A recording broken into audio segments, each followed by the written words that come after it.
how to plan and manage our time for 9 months. ہمارے critical areas کیا ہوتے ہیں، کن پر ہم فوکس کریں، اور پھر یہ ہے کہ سبجیکٹ سلیکشن جو ہے ایک بہت بڑا ایشو ہے. How to crack basically CSS, how to create an impact on examiner. آپ نے بیسٹ بننا ہے، تو بیسٹ بننے کے لیے you have to put in best effort. جیسے کہتے ہیں نا کہ if you want to be an extraordinary person you have to put some extra labour into that. If you put ordinary labor, you will be an ordinary person. تو اب ہمارے پاس basically there are 270 days total، جس میں 30 days آپ کو چھٹیوں کے لیے دیتا ہوں کہ آپ نے ریکریشن بھی کرنی ہے، ریسٹ بھی کرنا ہے، تو پھر بن گئے ہمارے پاس 240 days. اب 240 days ہوں اور 12 پیپر ہیں تو آپ کے ایک پیپر کے لیے دن ملیں آپ کو 20 days، گویا کہ 20 دن میں ایک پیپر آپ نے کرنا ہے. اس کے لیے تیاری کا طریقہ کار مختصر میں یہ عرض کروں گا کہ آپ ایک دن میں 2 پیپر اٹھائیں، 2 پیپر کی اسٹڈی کریں، تھوڑی سی ورائٹی رہے. مثال کے طور پر اگر آپ نے ایک انگلش پریسی اینڈ کمپوزیشن رکھا ہوا ہے اسٹارٹ میں، ایک آپ نے پاکستان افیئر یا کرنٹ افیئرز رکھا ہوا ہے، یا کوئی اور آپ کا IR آپشنل ہے، تو اس طرح 2 ہونی چاہیے ورائٹی. لیکن سٹارٹ میں 2 وہ اٹھائیں جن میں آپ تھوڑی کنوینئنس فیل کرتے ہیں، جو آپ کے ایپٹیچیوڈ سے مطابقت رکھتے ہیں، تاکہ آغاز ایسا ہو جو کہ آپ کے دل کو اچھا لگے، you feel happy and comfortable. یہ نہ ہو کہ آغاز میں ہی اتنا مشکل باتیں لگیں آپ کو کہ آپ ڈسکریج ہو جائیں. تو لہذا سٹارٹ ہمیشہ آسان چیزوں سے کرنا چاہیے. 40 دن میں آپ کے 2 پیپر تیار ہو جائیں گے، کیونکہ اب آپ کے پاس ٹائم ہے. تو آپ نے تھورو اسٹڈی کرنی ہے، جو بک اٹھانی ہے اس بک کو آپ مکمل پڑھیں. مکمل پڑھنے کے بعد پھر بعد میں آپ اس سبجیکٹ پر ایک اور بک بھی پڑھیں، یا کسی اور آتھر کے ویوز بھی آپ نے دیکھنے ہیں. جب آپ نے دوسرے آتھر کے ویوز دیکھنے ہیں پھر آپ نے اپنے بریف نوٹس بنانے ہیں اس پر. اب آپ کا تیاری کا مرحلہ شروع ہوا. تو اس میں عام طور پر 10 سے 15 کوشچن بنتے ہیں ایک. This job has to be done completed within 40 days.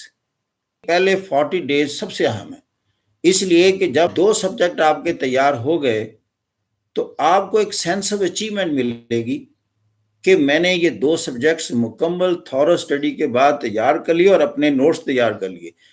سے 15 پیجز ہیں، کیونکہ آپ نے بریف لکھا ہوا ہے، اب آپ اس کو ایکسپلین کرنے کی پوزیشن میں ہیں، تو 15 پیجز کو دوبارہ گو تھرو کرنا چندہ مشکل نہیں ہوتا. وہ آپ آدھے گھنٹے میں دیکھ لیتے ہیں. گویا کہ revision is possible with in half an hour اور میکسیمم 1 hour. اور فیوچر میں جب کوئی اس سے ریلیٹڈ کوئی بات آپ کے سامنے آئے اور ایک نئی چیز ہے اور کسی کوشچن سے ریلیٹ کرتی ہے تو کنٹینیوسلی آپ اس میں انکارپوریٹ کرتے رہیں. سب سے مشکل چیز جو ہے میں سمجھتا ہوں، جو میرے تجربے میں آیا، وہ ہے انگلش گرامر. میں یہ عرض کروں گا کہ سارے اسٹوڈنٹ جو ہیں جو پہلی کتاب اٹھائیں، چونکہ یہ جو CSS ہے نا 90% یہ انگلش لینگویج کا ٹیسٹ ہے. اس میں جو میں نے دیکھا ہے انویریبلی یوں سمجھ لیں کہ 95% اسٹوڈنٹس کی گرامیٹیکل مسٹیکس ہوتی ہیں یا پراپر پریپوزیشن نہیں لگا پاتے.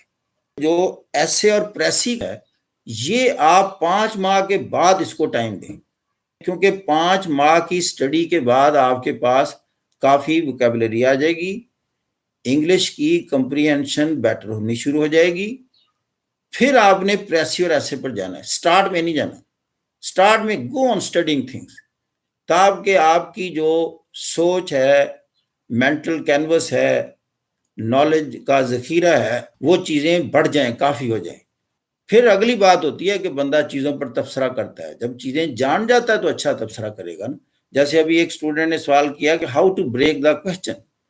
یہ کوشچن کو بریک وہ کر سکتا ہے جس کو اس سبجیکٹ پر عبور حاصل ہے، وہ اس کی باریکی تہ تک چھپی ہوئی چیزوں تک پہنچ پائے گا. جیسے وہ میں نے سوال کیا تھا اپنی کلاس میں کہ وائی کرونا وائرس اور دا COVID-19 went pandemic and created socio-economic upheaval in the world.